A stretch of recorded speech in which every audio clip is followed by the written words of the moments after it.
почитувани представници на медиумите, почитувани сограѓани, покрај секојдневните театри на Зоран Заев и СДСМ околу формирањето на парламентарното мнозинство, покрај секојдневното занимавање на власта со помалку или повеќе пикантерии, жолт печат и неосновани обвинувања, животот станува се потежок, а економијата влегува во се потешка поакутна фаза.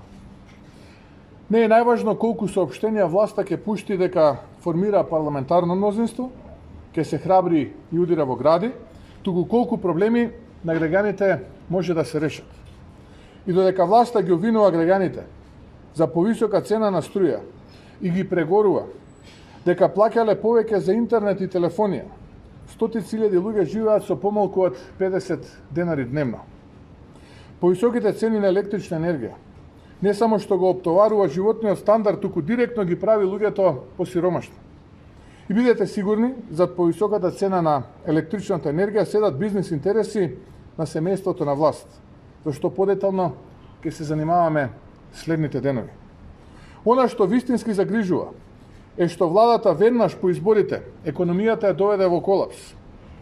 И тоа е последица на серијата погрешни одлуки, на нерационалното трошење на еврообврзницата, насочена кон досега најголемиот институционален подкуп за време на изборен процес. Цената се плаќа денес.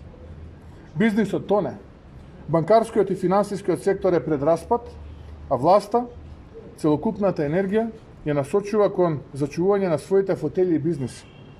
Податоците говорат дека Македонија е во економска криза најдлабока досега. Затоа, на денешната пресконференција ќе презентираме неколку параметри. Имено, ќе започнеме со индустриското производство. Во месец април оваа година, падот на индустриското производство е цели 33,5% споредено со април 2019. Во месец мај, индустриското производство бележи пад од 27% споредено со истиот месец 2019 година. Месец јуни, кога ќе подсетам, наголемо се подготвуваше СДСМ и Зоран Заев за избори, кога практично државата беше комплетно ослободена од било какви мерки. Индустриското производство бележи пад од цели 15,1%. Или кумулативно, во периодот од 1.1. заклучно со 36.2020 година, индустриското производство споредено со истиот период во 2019 година бележи пад од цели 14,6%. Втор параметар кој што денеска ќе го зборувам и презентирам пред македонската јавност е бројот на работници во индустријата. Имено, во месеците април и мај 2020 година бројот на вработените во индустријата се намалил за 5,1% споредено со истите два месеци во 2019 година, а во месец јуни бројот на вработените во индустријата е намален за цели 5,2% споредено со месец јуни 2019 година. Или, ако гледаме кумулативно за периодот јануари-јуни 2020 година, бројот на работниците во индустријата е намален за цели 4,4% споредено со истиот период во 2019 година. Третиот параметар за кој што ќе говорам денеска е стоковата размена со странство. Имено, во месец април 2020 година извозот е паднал за цели 60,3%, а увозот за 50,9%. Во месец мај 2020 година извозот е паднал за цели 39,2%, а увозот за цели 36,5% споредено со месец мај 2019 година. Месец јуни 2020 година извозот е паднал за 7,3%, а увозот за 3,4%, ќе подсетам, месец јуни е месец кога сите ограничувања практично не беа апликативни. Или пак кумулативно од јануари заклучно со 36.2020 година споредено со истиот период 2019 година извозот бележи опаѓање за цели 22,3%, а увозот за цели 18,1%. Каква е состојбата со долгот веќе говоревме на неколку интервјуа и на неколку пресконференции, но добро е да се подсетиме уште еднаш. Имено, државниот долг од 4,579 милиарди евра пораснал на 5,561 милиарди евра, или за цели 982 милиони евра, или тоа е 8,9% од предпоставениот раст или предпоставената вредност на бруто домашниот производ на крајот од годината. И тоа, зголемување на јавниот долг, е само за едно тромесечие. Ке ве подсетам, само за вториот квартал месеците април, мај и јуни. Значи, приближно 1 милиарда евра. Јавниот долг, пак, е зголемен од 5,56 милиарди евра на 6,527 милиарди евра, или за цели 967 милиони евра. Со тоа што јавниот долг е зголемен за 8,8% номинално во однос на бруто домашниот производ, кој што треба на крајот од годината да изнесува приближно 11 милиарди евра. Цела 1 милиарда евра е задолжена Македонија, македонските семејства за само еден квартал, вториот квартал. Или секое македонско семејство, само во еден квартал, оваа влада, ресорниот министер, владата предводена од СДСМ, Зоран Заев и Оливер Спасовски, го задолжи за повеќе од 120.000 денари, само за еден квартал, а тоа е вториот квартал 2020 година. Јас сум свесен дека веднаш после ова ќе стигне демант во кој што ќе рече дека ВМРО ДПМН предлагаше задолжување. Да, ВМРО ДПМН предлагаше задолжување со две цели. Првата цел беше да се справиме здравствено со кризата предизвикана од пандемијата на COVID-19 вирусот. Тука не успеавме, потврливме. Во последните денови гледаме дека стануваме практично и извозници на оваа пандемија. Таков е случајот со авионот кој што вчера слета во Финска. И не само што не успеавме да се справиме, туку последиците предизвикани од COVID-19 вирусот се поголеми и никако да се спуштиме од троцифрена бројка на заразени и неколкумина кои што на дневна основа го губат својот живот. И втората цел беше да се справиме со економските последици. Од бројките кои што ги прочитав, не само што не успеавме ниту со првата, ниту со втората цел, туку работата станува уште поалармантна. Се поставува прашањето зошто беа потрошени овие 1 милиарда евра. А одговорот на тоа прашање ќе го дадам во петиот параметар. Петиот параметар е буџетскиот дефицит. Имено, во првите 7 месеци од 2020 година, буџетскиот дефицит, ќе ве подсетам, тоа се пари кои што се потрошени, а државата не успеала да ги собере во буџетот, што значи дека ќе мора со дополнително задолжување да ги враќаме тие пари. Буџетскиот дефицит во првите 7 месеци изнесува 32 милиарди и 80 милиони денари, или цели 520 милиони евра. Ќе подсетам, 520 милиони евра оваа влада, предводена од Оливер Спасовски и Зоран Заев, потроши пари на граѓаните, без при тоа да има соодветна основа и покритие за истите, со една цел да ги спроведе најдемократските и најкоруптивните избори кои што некогаш се случија во независна Македонија. Повеќе од 520 милиони евра изнесува буџетската дупка во првите 7 месеци, а врз основа на параметрите кои што ги добивам во првите 10 дена од месец август, таа ќе биде драматично влошена и очекувам дека на крајот од месец август таа може да дојде и до 40 милиарди денари. А ќе ве подсетам, на почетокот на годината буџетскиот дефицит беше планиран на вредност пониска од 18 милиарди денари или на вредност пониска од 290 милиони евра. Таа бројка одамна е помината. Поминати се сите црвени линии. Државата влегува во подредена улога и сето тоа е поради погрешните политики кои што ги спроведе владата предводена од Оливер Спасовски и Зоран Заев, обидот, а и намерата да се реализираат најкорумпираните избори, најнедемократските избори кои што некогаш се случиле во Македонија.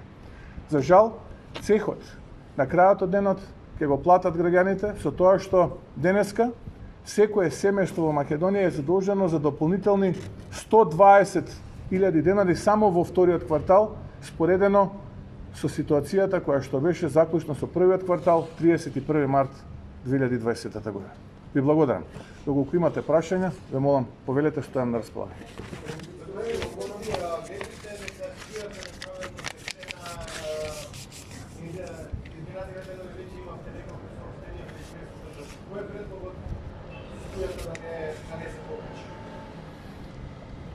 Многу пати во минатото од страна на оваа влада, вклучително и тогашниот вице-премиер за економски прашања, бевме убедувани дека цената на електричната енергија со самата либерализација нема да се покачува.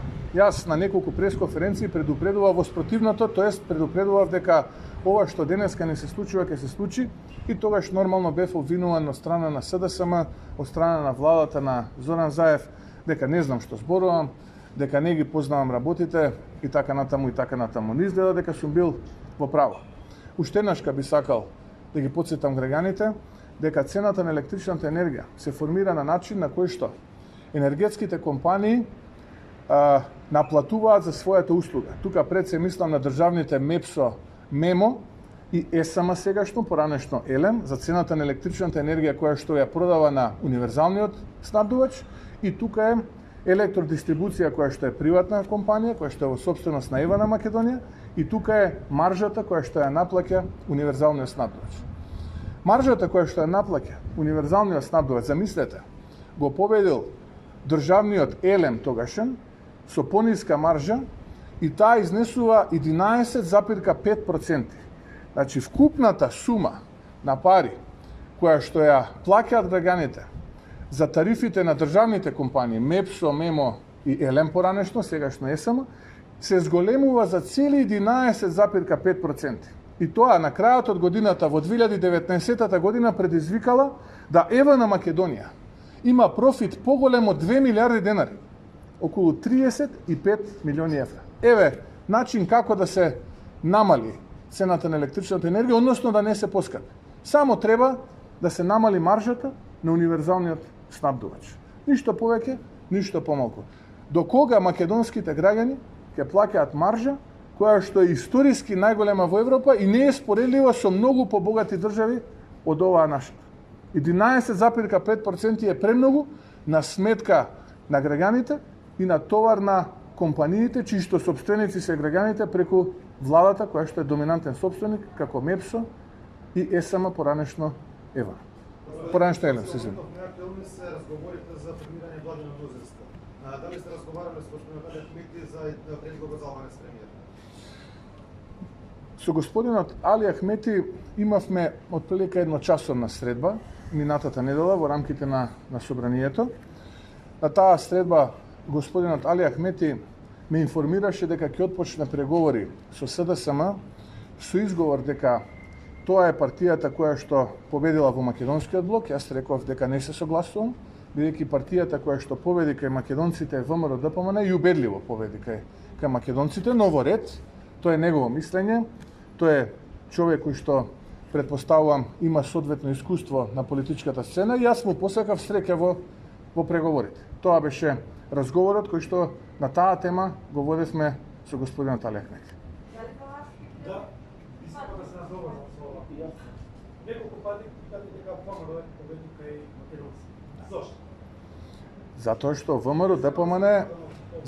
ВМРО ДПМН како политичка партија во рамките на парламентот после неговата верификација на мандатите на пратениците има 40 на број, а СДСМ има 32. Коалицијата која што ја предводи ВМРО ДПМН има 44, а коалицијата која што ја предводи СДСМ има 42. Доколку ги гледаме бројките кои што ги споредува СДСМ заедно со нивниот коалиционен партнер БЕСА е 46. Тоа е исто како сега ние на нашите 44 да додадеме определена друга бројка на определени други пратеници од друга политичка партија, да речеме заедно со овие имаме повеќе од СДСМ.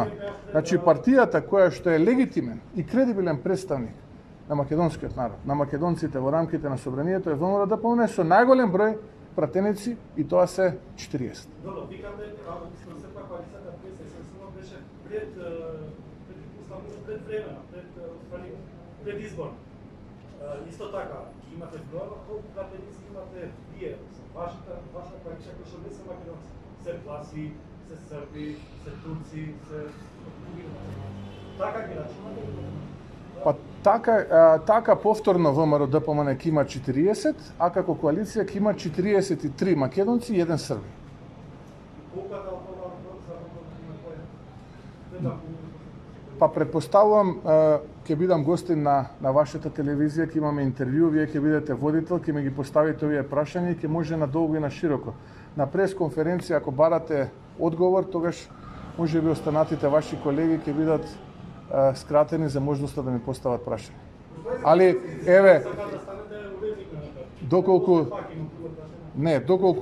ме поканите да бидам гости на вашата телевизија, вие бидете водител, со задоволство ќе дојдам и ќе одговарам на вашите прашања поврзани со оваа тема, бидејќи верувајте вака во една минута одговорот нема да биде оној кој што вие го очекувате. Благодарам.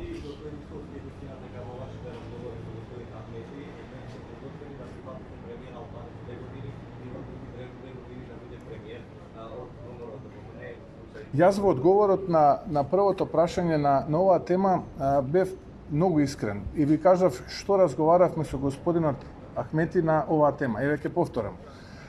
Тој рече дека ќе му даде приоритет на СДСМ како победник во македонскиот блок. Јас реков не се сложувам бидејќи ценам дека ние сме победници, но во ред. Ако вие мислите дека е така, преговарајте, ви посакувам многу среќа.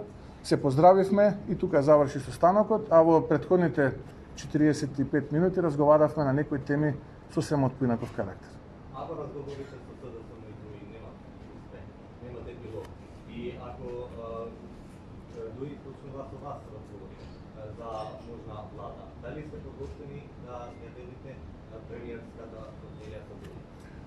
Да завршат прво, да почекаме да завршат разговорите помеѓу СДСМ и ДУИ, да видиме што ќе се случи на тие разговори, па дури потоа можеби ќе разговараме, но принципите на ВМРО ДПМН се јасни. ВМРО ДПМН никогаш нема да преговара од позиција на диктати и условувања и ВМРО ДПМН е коалиција ќе направи врз основа на програма. Gospodine Mičkovski, da li se čustvува, јас чувствувам барем пасивност во партија ВМРО ДПМН во однос на преговорите, може грешам, кажете ми, разговарате ли со Алијанса? Вие неколку пати кажувате дека ќе разговарате и со БЕС, но сега се чини како да дадовте приоритет на СДСМ да формира влада. Па ние не сакаме несериозно да делуваме и дневно по неколку пати да брифираме дека имаме мнозинство, па потоа да велиме дека немаме мнозинство. Ние водиме разговори, разговараме со сите политички партии и во оној момент кога ќе има било каква суштина од тие разговори ќе информираме македонската јавност. Јас не би го рекол тоа за пасивно однесување, туку напротив би го рекол за зрело однесување, затоа што цениме дека не треба граѓаните да ги оптоваруваме со нашите фрустрации, те имаме, те немаме парламентарно мнозинство, туку едноставно кога навистина ќе имаме парламентарно мнозинство, тогаш ќе информираме македонската јавност дека имаме.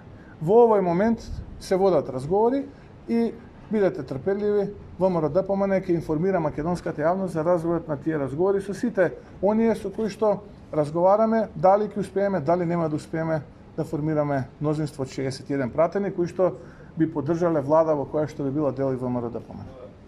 Дали Ахмети ви посочи бар некои услови кои имаат за формирање на влада? Верувајте, ова што ви го кажав, тоа беше поврзано со разговорите на таа тема. Еве, ова беше, верувајте ми, тие две реченици. Ако имаш уште нешто, немам причина зашто да не ви кажам. Тоа беше разговорот. Понеделник и вторник се деновите кога господинот Ахмети очекува одговор од СДСМ, еве денеска сме вторник, вчера беше понеделник, да ги сочекаме овие 2 дена, да видиме што ќе се случи, па дури потоа ќе информираме македонската јавност. Навистина делува помалку несериозно и циркузански брифинзите, ваквите, такви информации од прва рака, од втора рака, тој ми дошепна, овој ми е близок на оној, па тој му кажал дека вака ќе биде, нема потреба, доволно е веќе нашите сограѓани се уморни од вакви политиканства, за да ние дополнително ги подгреваме овие шпекулации. Кога ќе има нешто конкретно, ќе информираме македонската јавност. Ако до приток немаме говор меѓу СДСМ и ДУИ, да се суди на нови избори, што мислите за идејата на заедно за обединување на македонското? Јас се уште не сум слушнал за таква идеја на човекот кој што го дезинтегрира македонскиот блок, го засрами и буквално македонците ги направи граѓани од вторед во собствената држава. И најмалку тој човек има право да зборува за интегрирање на македонскиот блок. Може би некој друг покредибилен политичар од редовите на СДСМ има поголемо право од Зоран Заев. И навистина сум вчудоневиден, ова што од вас го слушам, дека господинот Зоран Заев предложил една ваква нова етничка платформа, која што сега за прв пат ја слушам, човекот кој што до вчера велеше дека е најпопуларен политичар помеѓу албанците. Мислам дека се сеќаваат голем дел од вашите колеги на неговите такви изјави. Не знам што се случи. Мислам, јас знам што се случува. Уплашен е дека треба, ако не биде премиер и ако не ги постави отварањата и затварањата на шаховската табла, дека можеби ќе треба да одговара за некои други негови постапки во изминатиот период. Така што, еве, тука би се задржал на тоа. Јас прв пат слушам за таква идеја, сега од вас. Може би кога би бил попрецизен господин Зоран Заев, да видиме што значи тоа, па да отвориме една јавна дебата, би влегол во една таква јавна дебата и би разговарал, да видиме која е неговата намера. Што се однесува до првата тема, јас ценам дека не се сите можности исцрпени, мислам дека се уште постојат можности за формирање на политичка влада. Доколку тие можности се исцрпат, тогаш можеме да зборуваме за нови избори. Но ќе ве потсетам, ВМРО-ДПМН уште пред неколку месеци зборуваше за парламентарни избори кои што ќе се случат и најдобро е да се случат на есен. Но тогаш бевме исмејувани, бевме негирани и практично сите оние кои што тогаш велеа дека тоа е невозможно, денеска го оставаат на маса како возможна опција. Може би ако тогаш малку позрело дел од политичарите кои што денеска гледам како коленичат, а до вчера велеа дека Дуи не вределе ни 5 пари, дека време било да Дуи оди во опозиција, гледаме како коленичат пред Дуи, го послушаат ВМРО-ДПМН, ние може би денеска ќе заштедевме многу повеќе ресурси, ќе заштитевме некој човечки изгубен живот и ќе имавме помала бројка на луѓе заболени од COVID-19 вирусот. Но за жал, поради незрели политики, погрешни политики, на такви политичари какви што денеска се од кај нашиот политички противник, ние денеска се доведовме во една ваква нерешена и би рекол помалку или повеќе безизлезна понижувачка ситуација. И тоа се влие врз граѓаните што најмногу мене ме погодува како политичар во овој момент. Повелете? Вчера имаше акт од министерот за Како, простете, не се надевате дека нема да се... Да се налутите, ако што само многу прашање. Ама јас зашто вака сега, па јас не се лутам. Кога ви се налутив? Не, само се покани во вашата емисија. Добро, добро. Го имам прилика пренеска. Во ред. Значи, министерот Лупију, мислам да напише работа, ќе ја подпишуваше акти и така нешто што треба сега. Албанците јазици се користи во униформите на полицијата и некој. Кој е вашиот став? Ставот нас ми го кажале многу пати во минатото, поврзан со законот за јазици, поврзан со препораките од Венецијанската комисија, ни ниту имаме што друго да кажеме и различно од тоа, ниту па сме го промениле став. И вчера тој став како партиски став го кажавме преку портпаролите на ВМРО-ДПМН. Се извинувам, не ја слушнам.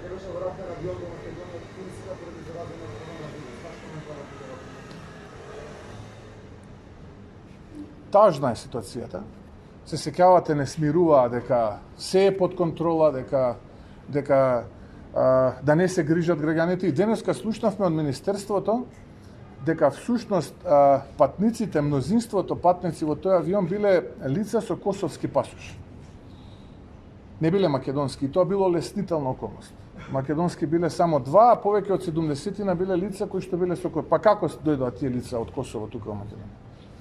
Како поминаа граница? Како поминаа на аеродром? Го поставил некој тоа прашање?